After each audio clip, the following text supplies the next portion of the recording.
everyone, and welcome to the 10th episode of Slime Time, the official Dragon Quest Dragon's Den podcast. This is one of your hosts, Plattym3. And this is your other host, Liamland. So I wanted to talk. I recently had a visit from Pendy, who is one of our podcast hosts for the Dragon Quest V and Dragon Quest Your Story podcast that we did a while back. So he was up from. He's moved from South Korea. He's now down in Virginia, and he was up for the New York Giants game. So I picked him up from his hotel and had him back to our house for some shabu shabu dinner with my wife and son, and then we played a bunch of PS4 games before I drove him to Target actually around like 11 o'clock because he wanted some stuff for the game the next day. But yeah, it was pretty funny. I texted you, Matt. I texted you like 11:30 at night or something like. I got that text. Yeah, because you're gonna actually be hosting Pendy this weekend. Yeah, he's let's just tell everybody his travel plans. He's coming down to the Orlando area. I think same thing, football related. I think he's doing Disney, but he's also going to hit up one of the bowl games here.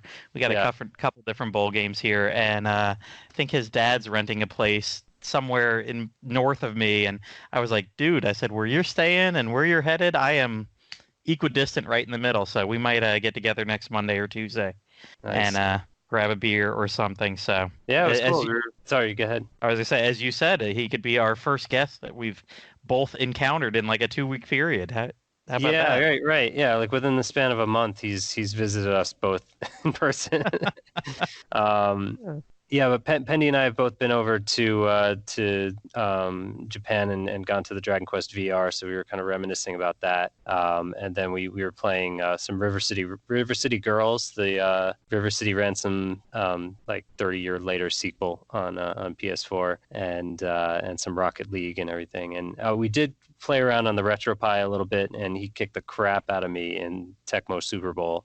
So yeah, he's definitely a football fan, and I am definitely a casual football fan. I think he was like the 2-year running military base Korea champion in Tecmo Super Bowl.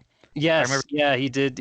He was like one of the reigning champions in like South Korea. He would just like dominate in Tecmo Super Bowl. I only really remember playing the first one where you basically just hand the ball to Lawrence Taylor and he runs it. He runs every play. No, Tecmo Super Bowl was my jam. That was that before Madden. That was the one.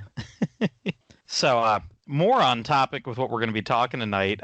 We were cleaning up all their kids' toys the other day, and we've got well over 100 perler bead things now. I know I've put up screenshots of my different Dragon Quest perler beads, and my youngest son, the 3-year-old, was picking up stuff, and he picked up Terry that I had done from the Dragon Quest VI sprites, and he's like, Daddy, this is Terry. And I was like, yeah, he is.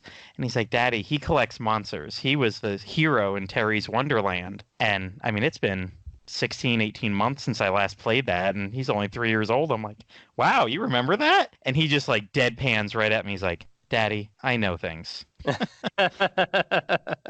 I was like, well, I guess you do know things, because he did know a little bit that tonight we have one of the members of the team that translated and helped unofficially bring that Dragon Quest Monsters, Terry Wonderland over here, and Joker 3 to all of us English speakers. And I hear he's also maybe working on a game near and dear to my heart. We'll talk about that later, but welcome to Slime Time, Z6n4. Hey, guys.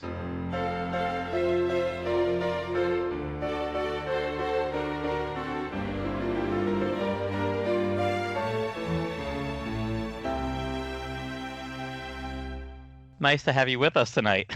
Yeah, it's good to be here. Yeah, we're first part of our podcast. We always want to get to know our guests and know their DQ fandom a little bit. So we'll start off with some questions for you. First off, Liam and I were speculating on this earlier. What's with your username?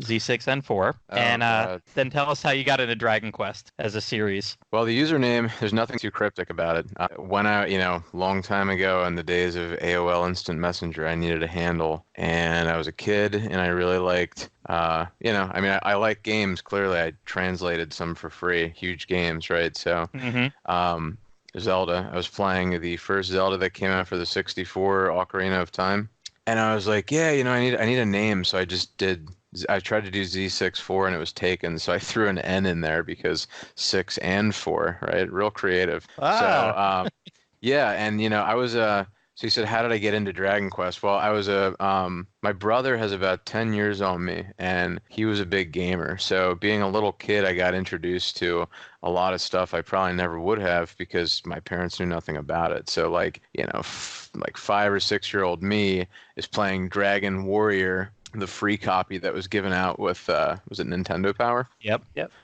So I started there, and then he kind of fell in love with it. We tried Final Fantasy. It was cool, but didn't capture our attention as much as the Dragon Warrior series. So as a kid, I ended up playing through all 4 of them, right? So browsing these forums a long time ago, obviously I just stuck with that handle because I was a kid, and like, why not use it everywhere? So certain sites I ended up using Z6n4 and like Woodus, is that how you pronounce it? Woodus?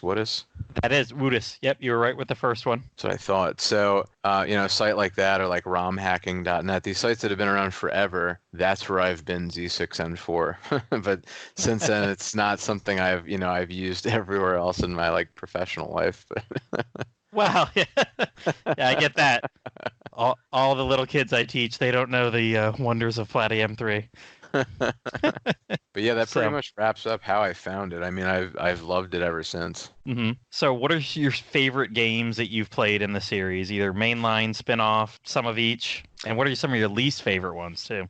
Well, it's tough to say. So it's really tough to boil down my favorites. I'll say that I don't have a favorite. My favorites are going to be 3, right? Because there's trilogies. So I absolutely loved 3. I really, really liked 4. 5 was really good, too. 5 was really dark with, I'm not going to, for anyone who hasn't played it, I'm sure most of us have, but there's some really dark moments in that game. And 11 is, I think 11 is so good, and I really enjoyed 8. I didn't really like 7 that much until I played the remake, but I appreciate it a lot more. So I'm kind of all over the place there. I feel like I like half of them, then I don't like half of them. So hey, the least favorite, definitely there. Yeah. I don't know if anybody would hate me for this. I really didn't like 9 that much. The story was good, but it was I don't know, like something about the way it was structured, the presentation on the DS, like it just didn't capture me as much as the remakes did when I played them on the DS. But I will say definitively that 2 and 6 are at the bottom of all since 6 is probably bottom of the barrel for me. Like 6 is just weird, and that's Liam's probably gonna hang up here now. Yeah, right. 9 and 6. They're not. I mean, I like 9 specifically for the multiplayer. I never got to do that. Yeah, so we have a meetup group here in New York City. We haven't met up in a while, but we occasionally would gather the folks together and do legacy boss battles and some grotto stuff, and just like raiding each other's shops, DQBC shops, and stuff like that. So well, let me backtrack on that. I shouldn't say that I dislike it. It's one of the least memorable to me.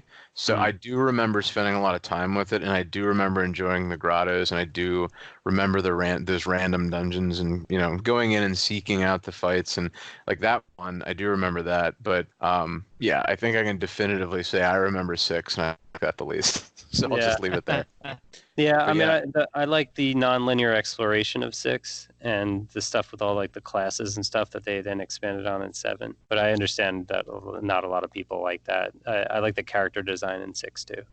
Yeah, there's something about, I mean, don't get me wrong, I like when games introduce us, but having played these style of games my whole life, and the older I get, the less time I have. Whenever I'm encountered with a game that gives me a million choices, like let's take that new Pokemon game that came out, for instance. People were mad that there were only 400 in there instead of 1,000.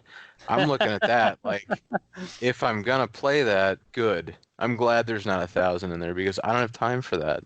Right. Oh yeah, I've played all the Pokemon games. I haven't even touched that. I haven't bought it, but I've never collected them all anyway. So right. Yeah, so you can totally get our and like the job systems. 7 had it. I spent a lot of time with the job system in the remake. But again, that was portable, and I was a new parent at the time, so I had a lot of stationary time to just work my way through that game. And I will say that every time they release a Dragon Quest that I can play with one hand, where L ends up being a select button during battle too, that makes it easier. I don't know why they ever release ones that don't do that. They shouldn't do that. If you're listening, Square Enix.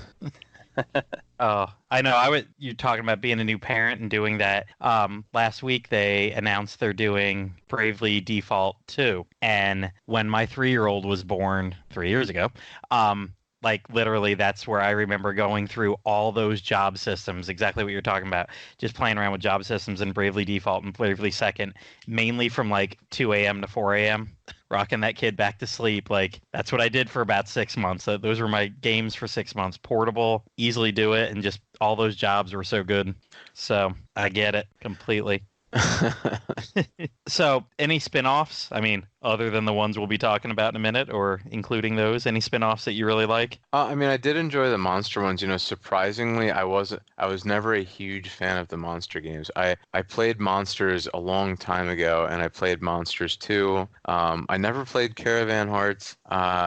Trying to think, what was it? Joker 1 and Joker 2 came out for the DS. I played like half of Joker. Did not buy Joker 2.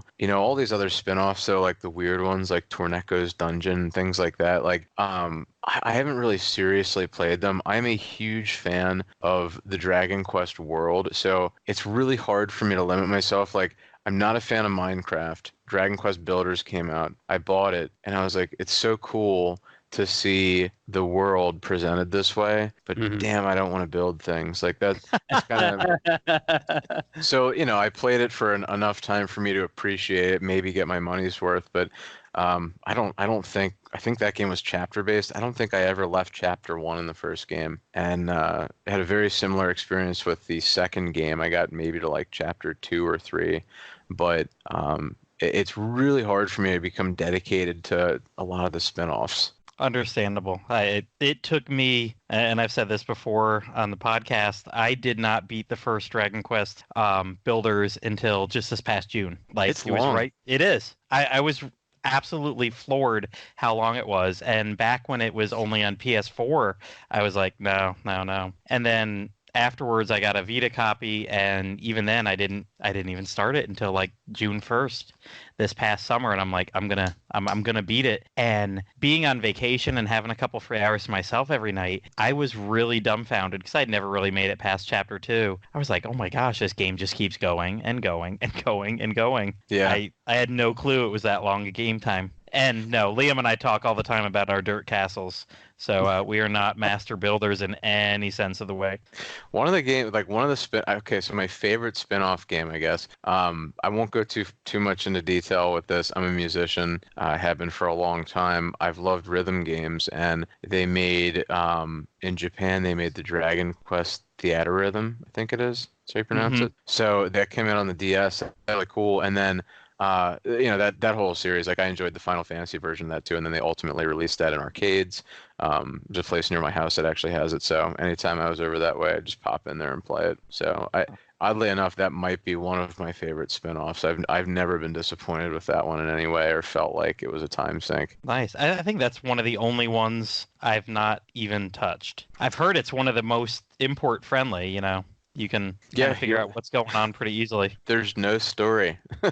Yeah. So it's one of those games where if you can navigate the menus, you're done. Mm-hmm. So, any games in the franchise that you haven't really gotten around to that you've looked at and thought, "Ooh, I really want to play that one"? If I wanted to play it, I probably bought it. Just like I said, it's very enticing. It's so hard for me to not pick up a new one. A lot of the mobile ones, it's frustrating, the mobile ones that come out that I want to play, but I can't. Because they're just not here or they're hard to get a hold of. And I'm ashamed to admit it. I don't use Apple products anywhere except for my phone. But once you've committed to a platform for so long, you generally don't switch when you have enough purchases and so forth. And I know Android users can get a hold of these games, but I have generally given up unless they come out. There was one that came out a while ago. I can't remember the name of it, but it was kind of like a free-to-play game. you'd get on every day. It was like, had so many things you could do. Dragon Quest Monsters Super Light. It might have been Super Light. Yeah, I think that actually was it. And like that, it was cool. It was cool for what it was. Like I'd be at the gym or I'd be on the road or something, and I'd pop it open when I had a minute and do some things. So it was enjoyable. But I did see that there's one that is going into beta that's like really old compared to when it came out in Japan, and like we're just getting it now, and it's in beta. That's Dragon Quest of the Stars, right? Yeah. Yeah. We've been keeping an eye on that one. They did the beta up in Canada and China, I think. Is that right, Platy? Thailand. All right. Thailand, It's always Thailand. Can make a Thailand account and log in and download the game. That's what I ended up doing for Super Light, I think. Yeah, but one being on Android, I could just get that file, and that's I think how a lot of us got into Super Light. And when it updated, you always had to find that wacky website online that you could sideload it.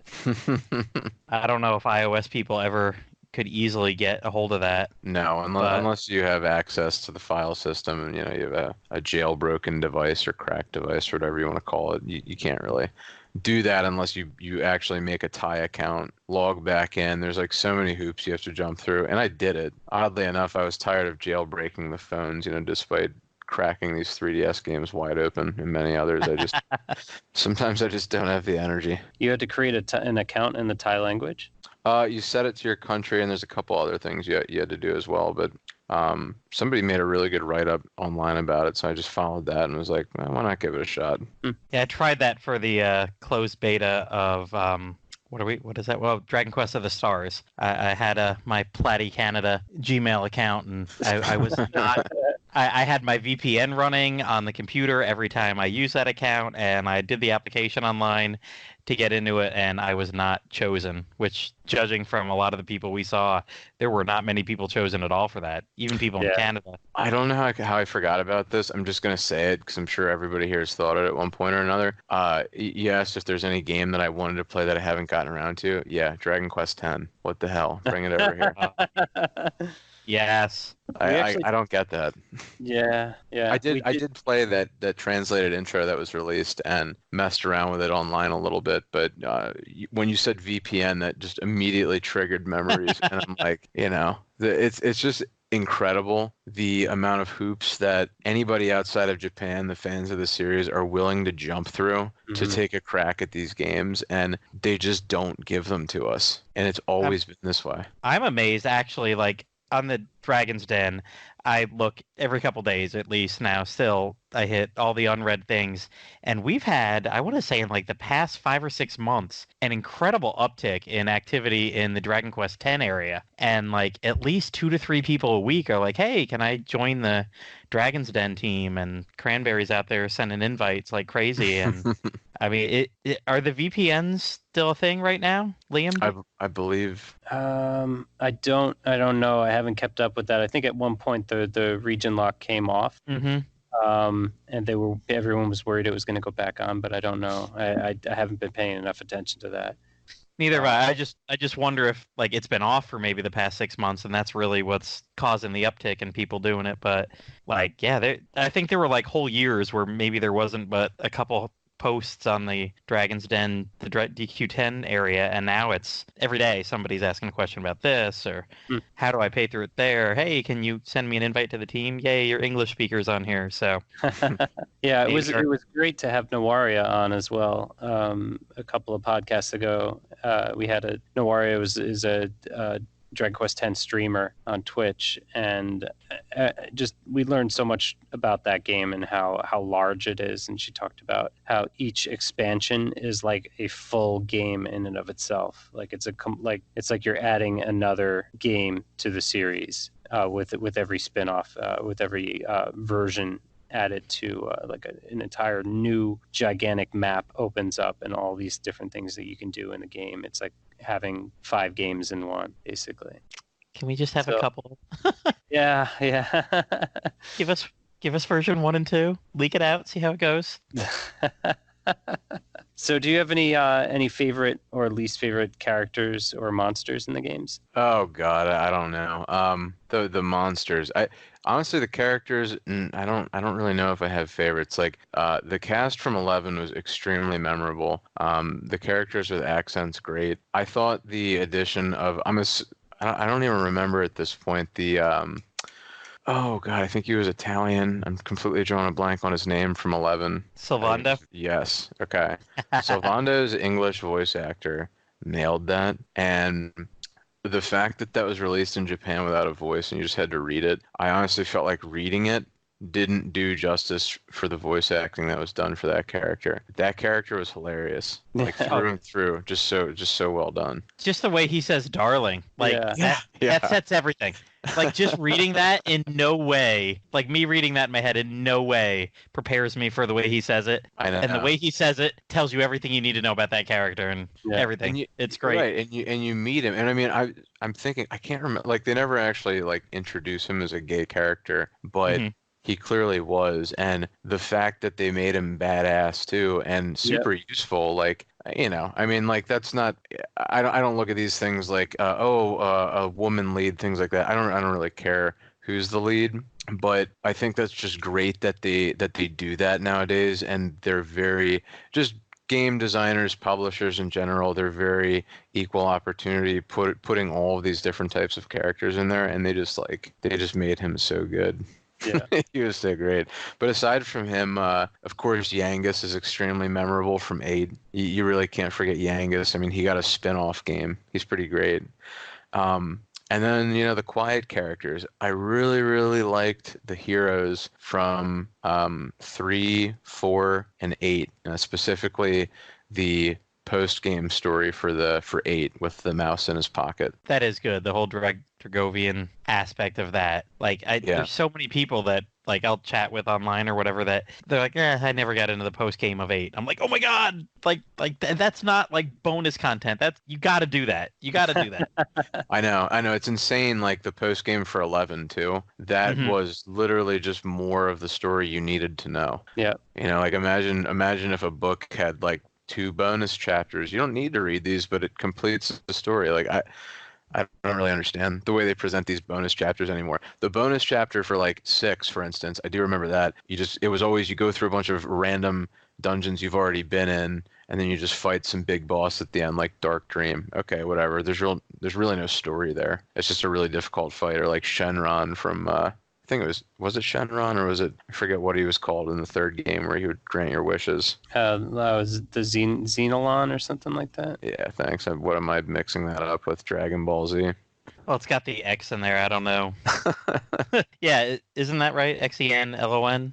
Yeah, like Xenon in the game. Or something like that. I mean, as far as your question on monsters, I don't know. I don't know if I really have any favorites. I love so many of them, and I'm always excited when a new game comes out, especially whenever they look better, to see just to see like a slime, for instance. It's the first thing you encounter, right? And then you get to see it in every iteration. It always looked better. It went from being 8-bit to 16-bit to being like more rounded out now with the remakes and 7, and then you got to see it in 3D, and now it looks like beautiful in HD in 11 and all the other games. So like it's not really a specific monster that I like. There are very, very few that I would say I absolutely dislike. There are some stupid ones. I know I saw them. I'm like, well, that's dumb, but none really come to mind right now. How'd you like the sham hamwich? Oh, 11? You know what?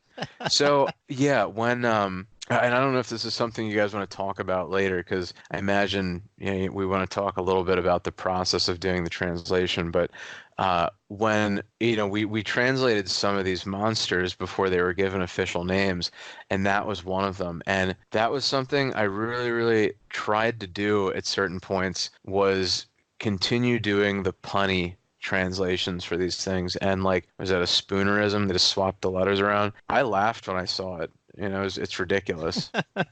I mean, it's just, it's a pretty simple design. It's a pig with a witch's hat on, something like Yeah. that. Yep. I was like, okay, that's kind of dumb. The name's funny, whatever. I killed it. I moved on. But my experience with that was that's not what I called it, and I was like, they definitely beat it. So I was a little let down. Oh, that's great. All right, so getting to our last couple questions here before we get into the games and the translation. Yeah. What are some of your favorite mechanics in Dragon Quest games? The monster collecting in the monsters games, the jobs classes? Do you like going to the casinos? What do you really look forward to in the games? Yeah, that's I don't know. I guess it really depends on my mood and how much time I have. Like I said, the monster collecting and job classes, anything that I look at initially and the initial outset is like, holy crap, there's so much to do here.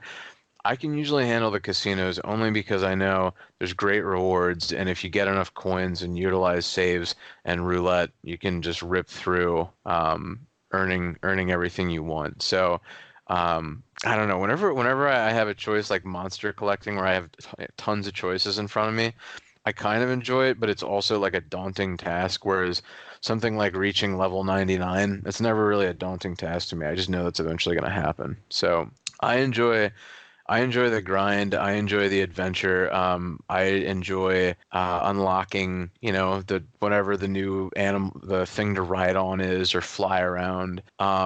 Growing the party and just trying to keep my party all up to snuff. But yeah, like the job classes, really liked them in the 7 remake. Wasn't a fan in 6, so I think it just depends on time and place. But there is far and few in these games that I really dislike. Nice. I know, Liam, did we already ask you this? Any games that you haven't got around to that you wanted to? Well, yeah, I think we did Yeah. say. Yeah, I said Dragon Quest X was my definitive one. All right, Liam, well, I'll let you end it Sure. here with that last one. Do you have any favorite official Dragon Quest merchandise or stuff made by fans? Stuff made by fans. I mean, if you exclude the fan translations, not particularly. I have a daughter and we had to buy her stuffed animals. I was getting tired of like elders and things like that because I don't really care about that stuff. Not that much anyways. And I was like, you know what? I'm gonna buy this kid a plush sea slime. So I've bought her a couple Dragon Quest stuffed animals over the years and she loves them. Outside of that, I haven't really bought a whole lot of Dragon Quest merchandise, surprisingly. I love the games. I'm not really a collector of things like that, but like my friend came back from Japan and he brought me it's like a coin bank. It's a metal slime. Like I said, I want to call it a metal babble. It's a metal bubble slime. Is that what they're called now? Liquid metal slime. Liquid metal slime. Oh my God, they've been renamed so many times. Yeah, so he got me one of those straight from Japan and brought it back as a Christmas gift. So that thing sits on my desk at work, and periodically people are like, "Oh, cool, I know what that's from," and other people are like, "What the hell is that?" Nice. All right, so we'll move away from just talking about you specifically and get talking about a couple games that you have brought to Dragon Quest fans here in the West.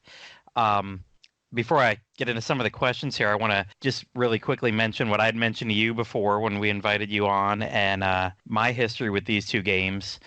My company a couple years ago paid for me to get my master's degree online. And literally, I went into the interview to get selected to be part of this first year process about 18 hours after my 3-year-old son was born. So we were at the hospital, son was born, and like later that day, my wife's like, "Don't you have a meeting with your boss like 3 p.m.?" And I'm like, "Yeah, but Cody was like just born." She's like, "No, go. This is kid number 2. He's fine." Popped right out, get to school, go do that interview. So I'm like interviewing with my boss later that day. They're like, "Wasn't your son just born this morning?"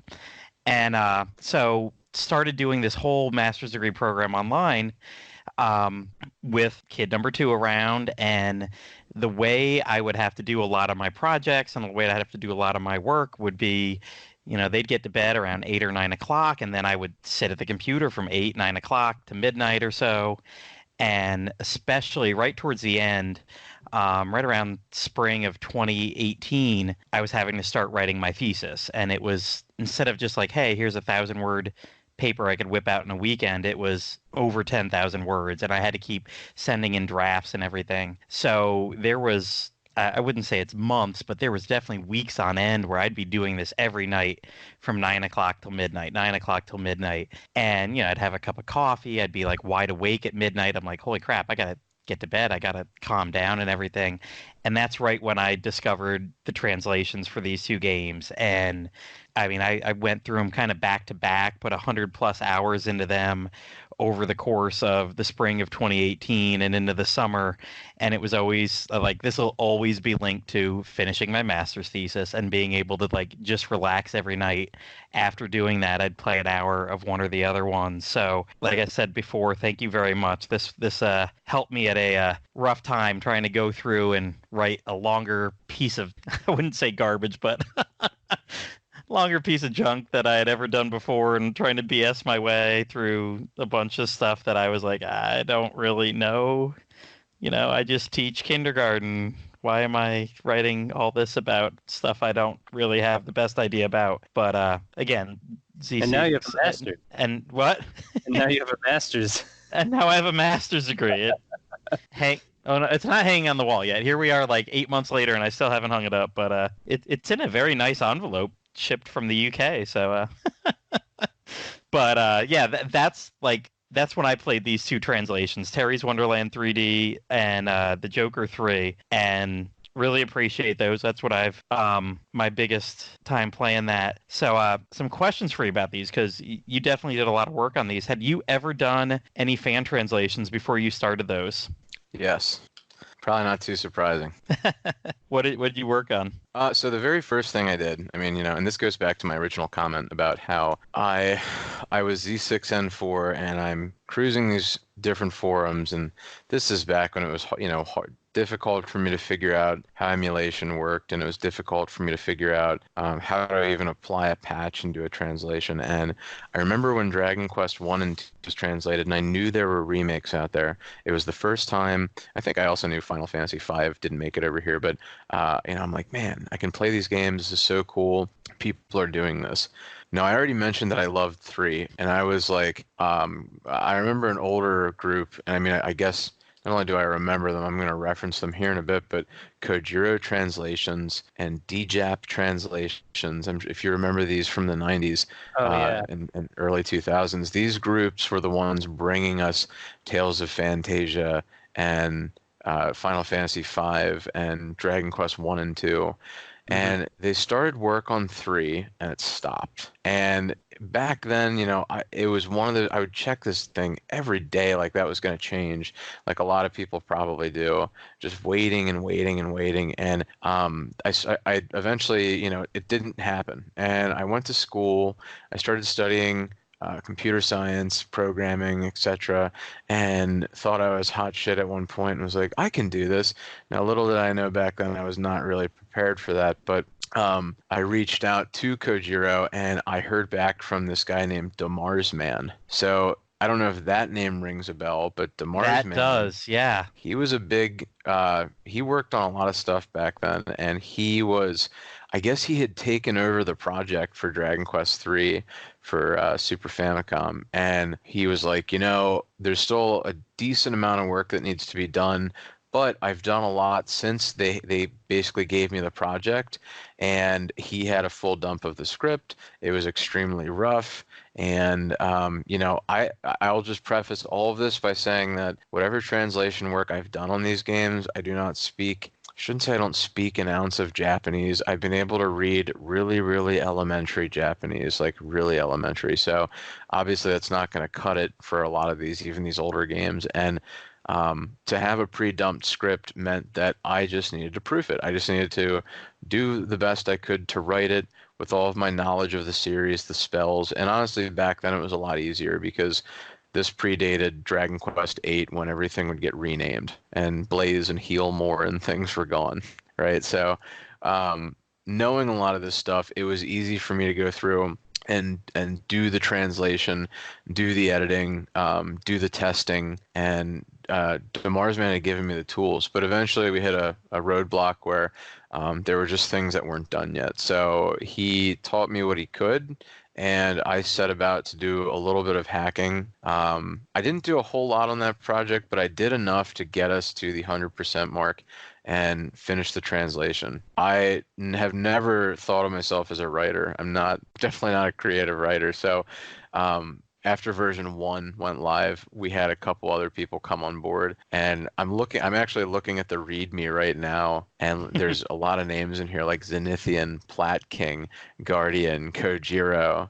I mean, these are people that you're going to see them having popped up on the Dragon's Den. You know, these are people that have been around for a long time. Aaron B, Bu, Tom Servo, Dwayne, just so many names that have been around. And so we got that one out. And then, you know, he wanted to work on the Dragon Quest V remake for the 2. So we did that next. I didn't do as much work. I did very little on that one actually, because they just I just remember I was unavailable for a little while and they just shredded it.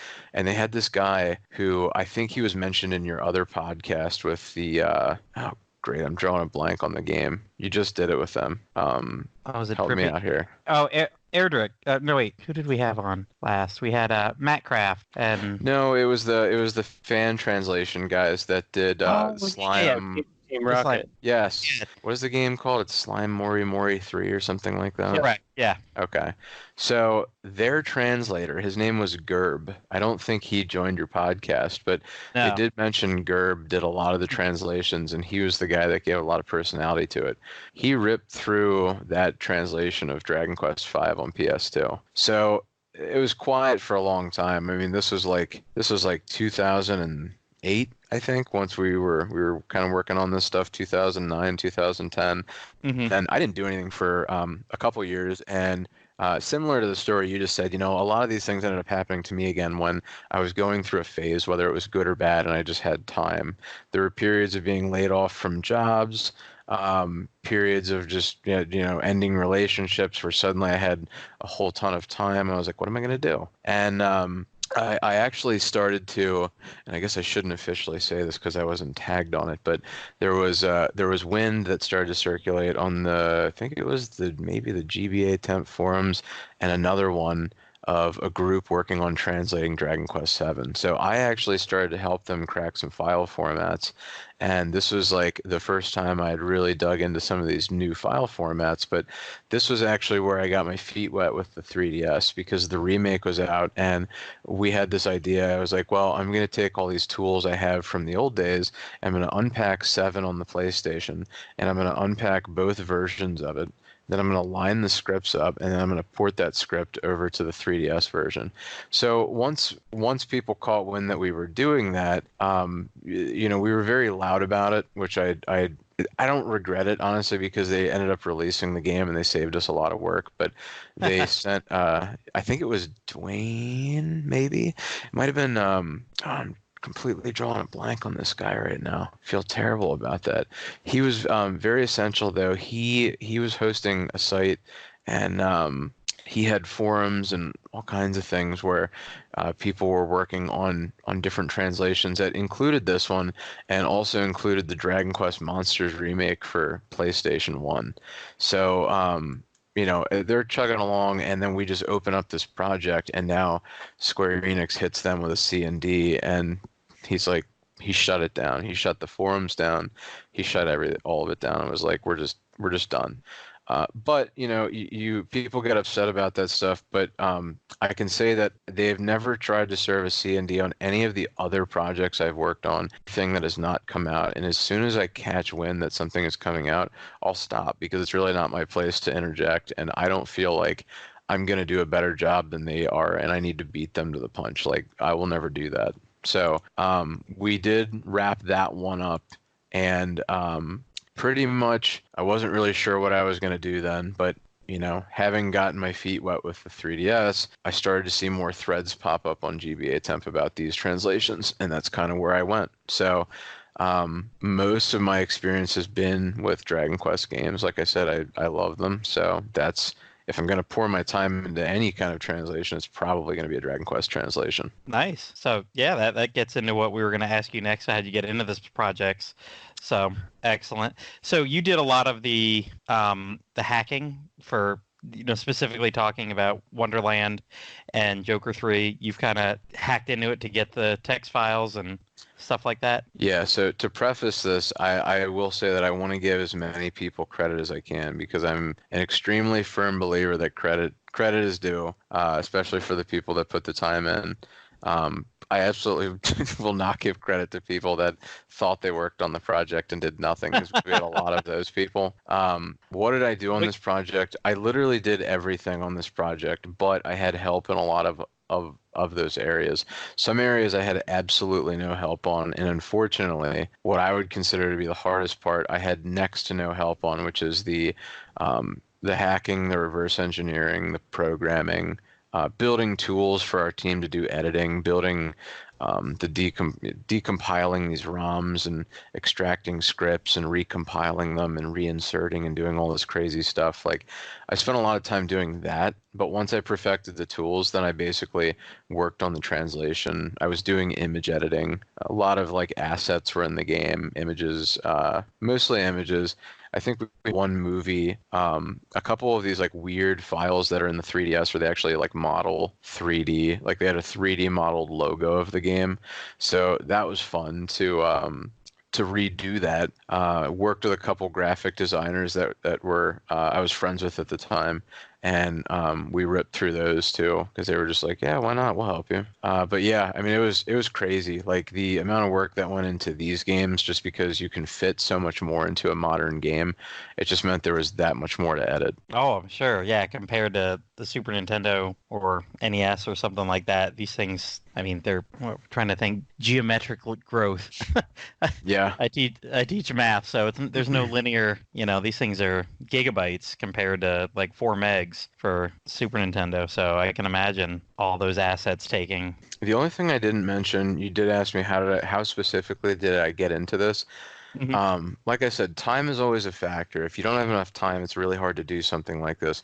I was extremely fortunate at the time to be at a job I was completely miserable at, um, where I ultimately learned that they didn't really care what I did all day as long as I got my work done, and they also didn't know how to plan. So I would just work extremely hard, and I would work overtime and do stuff after hours just to get done with a project 3 days into it instead of the 10-day timeline they had, which was great because then they were like, hey, yeah, like I'd say, what else do you want me to do? And they'd say, whatever you want. So I eventually ran out of things to do there, and I started working on these things at work, which was, shouldn't have done that. But in hindsight, they didn't really know how to manage that situation. So I just made the best of it.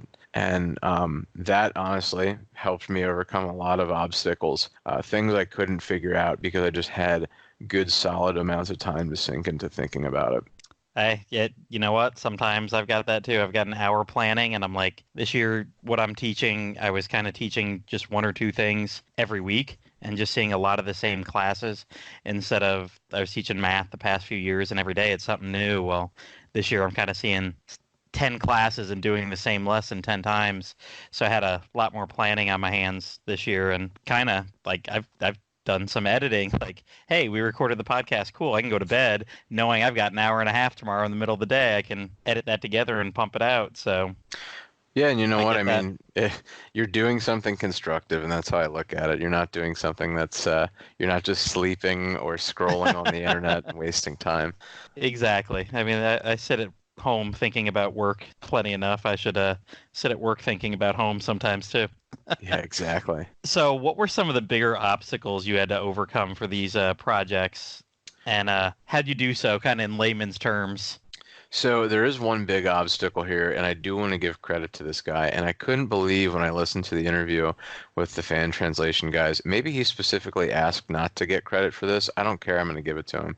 So on the fan translation, so just to back up a little bit, I was in the middle of working on this stuff. Post on GBA temp like, hey, this is in progress. But I wanted to be really quiet about it because I just was really cautious after the other team got hit with a CND that my team would get hit with one too. And I really wanted to not put a lot of information out there. So if it ever seemed secretive at some point or we just weren't being direct or saying a lot, it was done intentionally to really minimize how close like revealing anything about how close we were, if we could even get there, because that's always the main question. You know, are these people full of it, or are they just showing us Photoshop screenshots with some English text in there? Like, yeah, you don't really know until you see a demo or something. So, but again, we didn't want to do that. So one of the obstacles obviously was keeping these things under wraps. And the guys on the team, I thought they did a really good job about it. And we started a Discord server to try to get people together to talk about it. But I also wanted to utilize the private channels so I could find good candidates and kind of like periodically pull people in and interview them and be like, hey, you know, what do you think of this? Do you think you could actually contribute and try people out? So it was really, really hard with this project to kind of be the project manager that was also like doing all this stuff, right? And have a level of expectation set for people to be involved, to allow them to continue to be involved, because I didn't want them leaking work that we were doing or leaking details and getting us in trouble and screwing all the work up that we did. So that was definitely not the technical side of things, but that was challenging to keep that ongoing the whole time we did this. There's a lot of challenges with these projects. You know, you can, like I said, translation, there's tons of text, editing things, proofreading, testing, etc. I think the biggest hurdle was it had been a really long time since I had worked in what's known as assembly. And the way that it's done now, I mean, there's just so much more to sift through in a bigger game like this. And you know, back on like the Super Nintendo, you had like what 48 megabits of data or megabytes of data or something to sift through. I forget what it was, but not a lot. So you're looking for a needle in a haystack, but the haystack's kind of small. And when you're dealing with a game on the 3DS or the, you know, like a PS4 game, these games are gigs. They're huge. Mm-hmm. And when you're looking at all that code, I mean, the code wasn't gigs like a lot of the assets were, but the code I was digging through, the assembly I was digging through, it was like finding a needle in a haystack. And that was not a strong suit for me to be able to debug these games. And I had to, you know, I do a lot of software development, but not like this. And to pick up Citra and connect Citra to this free NSA tool that they ultimately released to be able to decompile this stuff and set breakpoints in code and actually like dig through and find these really cryptic methods and say like, oh, okay, this is the thing that renders item names on screen when you're in the menu, and that's why it's chopping them all off after 20 characters. And to go in there and do all this memory management and not create leaks. I think we did end up having a couple leaks that were somewhat resolved in future patches, but you know, every time they'd pop up, they were really hard to isolate. And the guy I want to give credit to helping me with that is this guy named NeoBio over on I guess he was going to school for his doctorate at the time in one of the subfields of computer science. And this guy was just so helpful, and he would just tell me like, just do this, this, this, and this. And obviously it wasn't that easy for me, but I would take his advice and go, and I was able to figure these things out with his guidance on my own. So Nice. overcoming that and overcoming the one major hurdle that we had was the script files for these game didn't just include text. They were basically like giant animation sequences that I never actually figured out what all of the commands meant in the raw file, but trying to reverse engineer it, I was able to figure out where the text was and how I could kind of extract all of those blocks and re-inject them and resize everything and just ignore what everything else meant. But I was slowly figuring out that like there'd be commands directly in line that controlled the animation of the sprites on screen, showed characters where to walk because they're pacing around and talking to each other. Controlling like little fades and stuff. You do editing, obviously, for the podcast. I mean, you go in when you're editing, you have all these options to do these things. And it was like just mind-blowing to me that these were not just dialogue files. These were just full-blown cutscene files. And I'm like, why? Because even beyond that, they would be like town files that weren't exactly cutscenes, but when you would talk to somebody, maybe they wanted to lock the camera in a specific way. Maybe they didn't. Hmm. So those are definitely the hardest parts to overcome. And then of course different between all of the games, which drove me insane. I can imagine. You think there were different development groups that did that inside of Square Enix, or?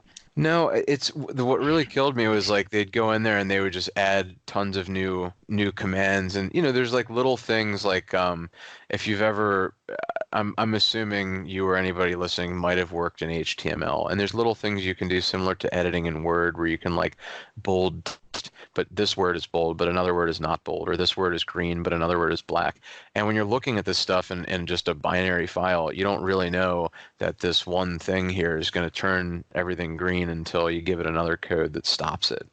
And they do a lot of things like make a noise or shake the text or shake the screen. So it was it was interesting to like figure out what all the important ones were, so that when we went back and did the translation, we could actually control highlighting of words that were only highlighted once before, but we decided to rewrite it and include that monster's name 2 times. So for like quests, I think in Terry's Wonderland there would be like blue text or pink text, and while I was editing this stuff, I just made a conscious decision to like make every skill mentioned green, for instance. And Oh, I that's don't, cool. yeah, I don't think they even like it was built into the engine in the game, but I don't think in the Hmm. Japanese version they ever highlighted anything in green. Hmm. So that was just something that we decided to do to try to resonate with people. Like as you're reading this, when you see something that's colored, pay attention to it, and every time you see something green, it's an ability. So catch your attention. Oh, nice. So, like, start to finish. I mean, I would imagine that you kind of, with Joker 3 and Terry's Wonderland, I know you finished them like within a year of each other. So I don't know if you're working on them at the same time or not, but like, how long would these take for you and the people you brought in?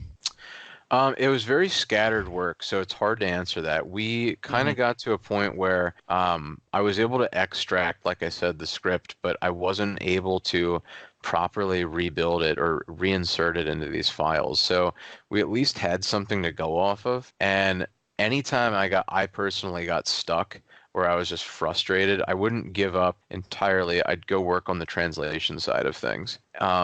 We actually did have dedicated translators for each of these projects, and they were different, Hmm. interestingly enough. But like he didn't attend tonight, but Helix, he was my go-to editor. He did a lot of testing and editing and rewriting on Terry's Wonderland. He was a huge help uh, on that project, in that aspect, and he was a huge help in he found the translator and worked with the translator to make sure that they got through all of the story or most of the story the first time through for Dragon Quest Joker or Monsters Joker 3. Hmm. And he was pretty instrumental to making sure that happened as well. But yeah, it was very broken up. But once we got through Terry's Wonderland, that one definitely took longer because it was the first end-to-end one that we did with such a small team. That one took about a year. I would say altogether, Joker 3 took less time than that because I was able to build some development tools and build some databases and whatnot to like index and store like different versions of Japanese monster names across different games and projects I've done in the past. I kind of cross-referenced like what did I call a slime in all 3 games? Okay, well, it was a slime, but some monster names changed over time, and I Hmm. would hook that up to some different sites online and skim them, and I built like a local database of a lot of terms that helped us with these translation tools I built. So like the tools were getting better every project that we moved on to, and the means of distributing them to the teams would get better, and we just got used to doing things. So like I felt like every project took less time, but that first one did probably take over a year, just consistent day-to-day time. Like it was brutal. Wow. Well, yeah.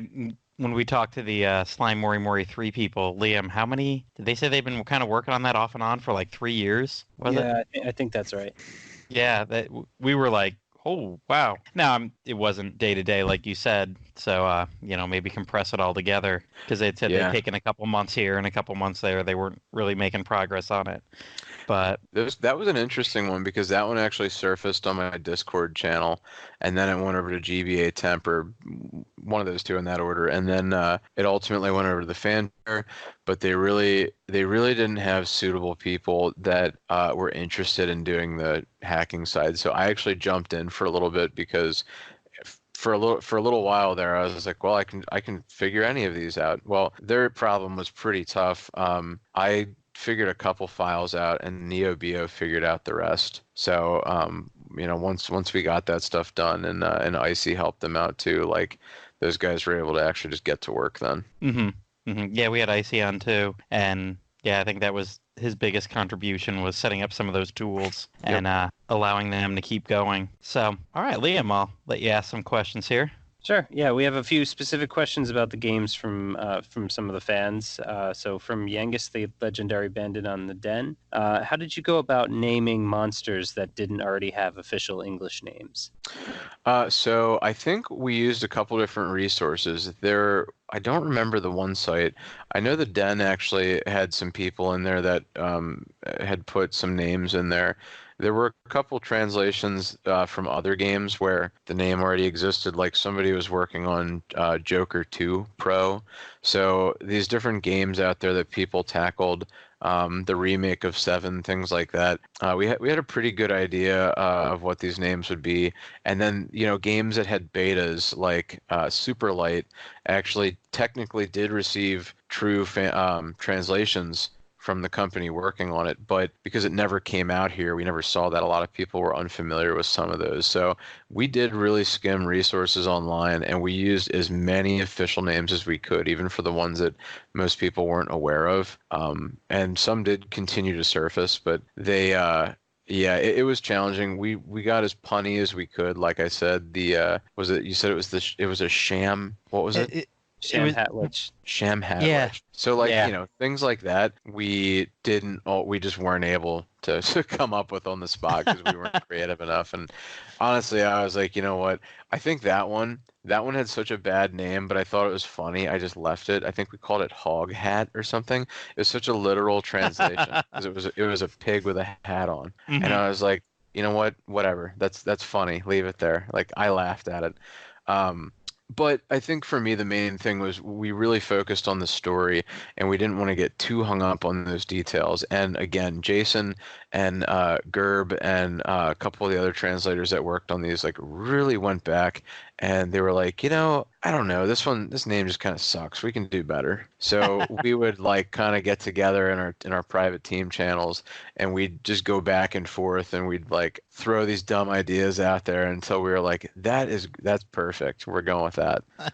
From Nice. Aurelian King Slime on Twitter, we have which one of the games had the best monsters? That's tough. Now, they looked better in Joker 3, but I felt like you had more to pick from in Terry's Wonderland. So out of those two, I would go with Terry's Wonderland because there were more, and it was more of what I wanted from the old school set. It's my own personal preference.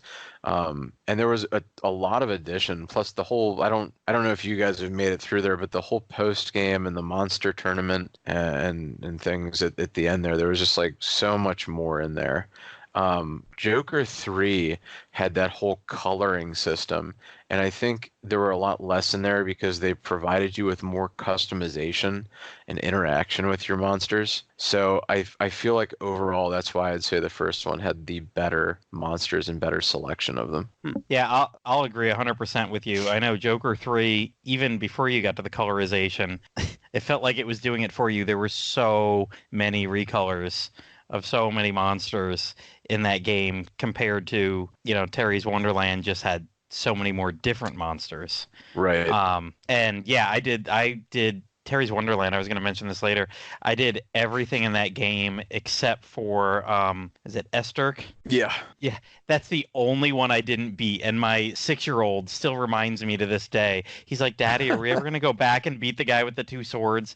And I'm like, no, man, I have nobody with sleep and like I know that's I need somebody to put him to sleep. That's the whole thing about him in the series is he falls asleep easily. And I know if I had that on one of my guys or bred it on, it would work. But by the time I completed the whole post game and he was just an optional one at the end of one of those things, I'm like, I'm done. I've put in like 50, 60 hours. This was wonderful. This was great. But I wanted to move on to Joker 3. I'm like, I'm not going to keep. I'm not going to spend another 5 hours to do that. When I did go through and test it, he was the one monster that I was like, you know what? Like obviously working on this game, we developed a bunch of cheats for it too that we could plug into the cheat engine on our 3DS, and I was like, I'm just gonna put on one-hit kills or something so I can test out his dialogue after the fact. I did not even want to mess around with him because I knew how hard he was. I tried one fight and he just slaughtered me. I'm like, okay, I've had enough. I'm literally at the end of this project. Sounds like the inspiration for Dragon Quest Heroes. So cheat for that one. What's that?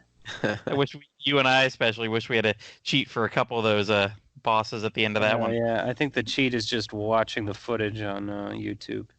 Yeah. So also from Aurelian, this is actually a three-part question. The first one was about the best monsters. The second part is which one of them has the most enjoyable gameplay overall, in your opinion? Well, Terry's Wonderland, I felt like was a charming experience. It gives you a lot of that old school, and it's very nostalgic because it's true to what the original game was. But Joker 3, I think it's not fair to compare them because Joker 3 prevents you with a full world to explore. You're not basically in a bubble. Where in Terry's Wonderland, you kind of are in a bubble. You're just in like a tower. Like essentially every dungeon's just like a tower with multiple floors, and they're all themed, and maybe they change every 5 or 10 or something. And there's some boss at the end with a tiny story, and it's like not much kingdom. Things change periodically, but the other game was like a full-blown adventure. So I would say that overall, I think the gameplay was better in Joker 3 because it was built from the ground up for that new game, whereas they were trying to recreate an old experience for Terry's Wonderland. Yeah, I got all the nostalgia from the original and all of the holy cow, I've never seen any of this before. I know. Yeah. I mean, like even the fact you could ride your monsters, you could ride every monster that you caught in that game, and they all had different things. Like I got a bird, and I was like, I wonder if I get on there if it can fly or flap its wings, and it could, and I'm like, this is awesome. Yeah, that was fun. Especially just in that very first area, man, I kept trying to go to all those little like one-off tiny little islands that were way out as far away as I could see, and I was like, I want to get to everywhere, and they let you. Yeah, so that was fun. The final part of Aurelian's questions was what would you like to see in a new installment in the monster series in terms of monsters, mechanics, or just any miscellaneous ideas? Oh man, that's tough. I think they really did a good job with Joker 3, although there were pieces of it that I thought were strange. I'm not a huge fan when they Dragon Quest to me is a more medieval game, and I respect when you go to a town where it's like, hey, magic, futuristic stuff, and we got small tastes of that in Dragon Quest 11 and 8. But it's like in the mainstream series, for the most part, they're willing to not be they're willing to be old school and not go too far into the future, and that's why you always have like a ship and use a ship in the ocean. You're not using any kind of you're not driving a car like in Final Fantasy 15, for instance. Right? And Builders has something similar. Yeah, well, Joker 3, for instance, right out of the gate, you've got holograms, you've got the, I forget what the damn thing's called now on the side of your head, but like that thing that you literally can see everything through, you can scan everything. And the towns are all futuristic. Like everything was futuristic about it right up to the end of the game where you're like basically in outer space, and it was so like that. I would like to see less of that kind of stuff and see them return more to their roots, although I know Joker is just kind of like that. I would really like to see them make something charming like Terry's Wonderland or Dragon Quest Monsters 2, but give it a full world to explore and give you that monster collecting aspect. I think they did a great job in that game with the selection of monsters. I just think that they didn't give you the mechanics of the full world exploration like they did, and the customization and things from Joker 3. Miscellaneous ideas, I always love the mini medals. I know we talked about mechanics earlier. Mini medals are probably one of my favorite things, and they're in these games. That's just become a staple thing. We all collect them, right? But the casinos are never in these games, and I don't think they had the different games that you saw in the earlier ones, like betting on monster battles and things like that. I think the Monster series do a good job with the multiplayer, the battle tower, like just different things that are there, but they could add a little bit more of that stuff on the side that's not just breeding. Mm-hmm.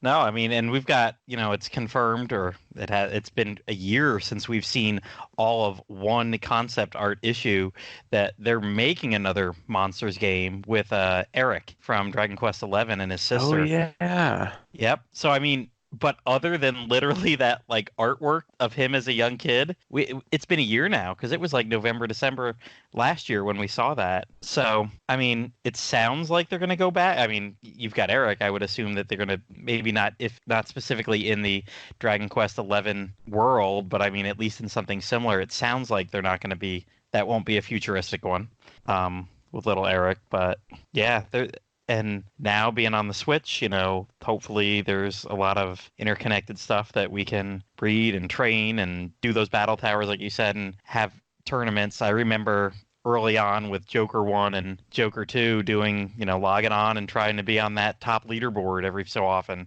to get some of those special monsters when those came out. Did you ever make it on the leaderboard? I mean, you'd be in top 100 or something in the United States. Okay. Yeah. Kind of reminds me of Super Light had something similar to that. Mm-hmm. And I mean, it probably helped that there weren't a million people playing it, that I would, every now and then hit that top 100 for the week or something like that.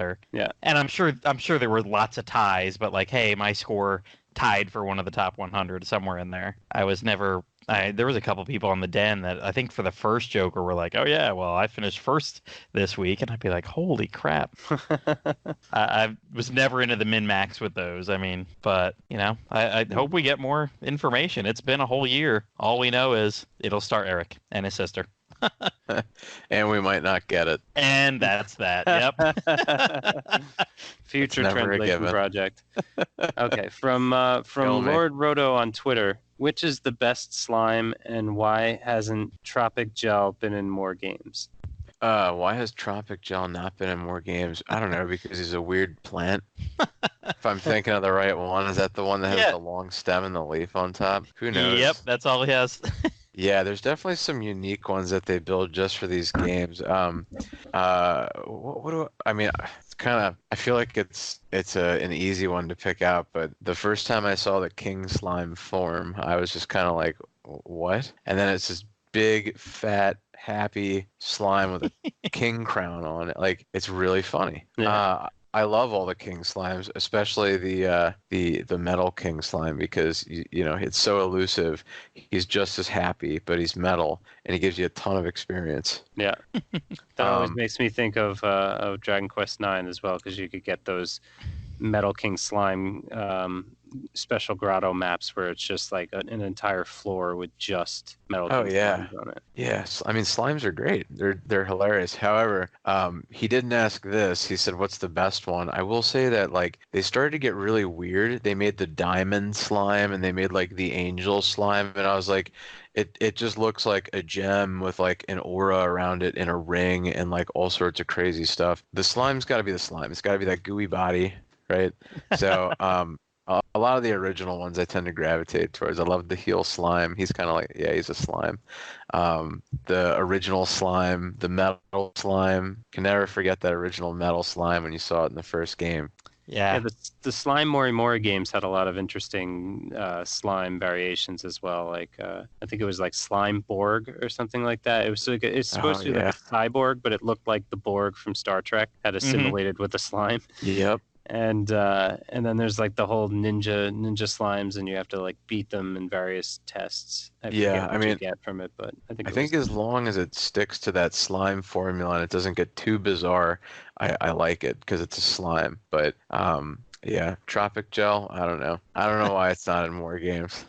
I think my favorite, if we're talking like the small ones like that, the box slime. I don't know why he just looks so awesome to me. Just being a nice little cube.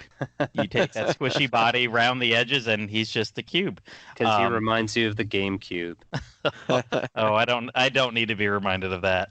Oh man, Wait a really? minute, I never had a GameCube. Oh, I love the GameCube. That and the Wii U are the only ones I never had. I don't think you missed too much with the Wii U. No, Yeah. not at all. It's all on Switch these days.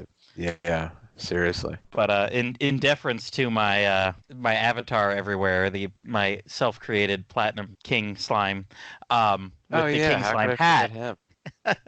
with the Yeah. with the I love the God. I must have done that 10 years ago. Photoshop that hat on there. But you mentioned it earlier, the Metal King slime.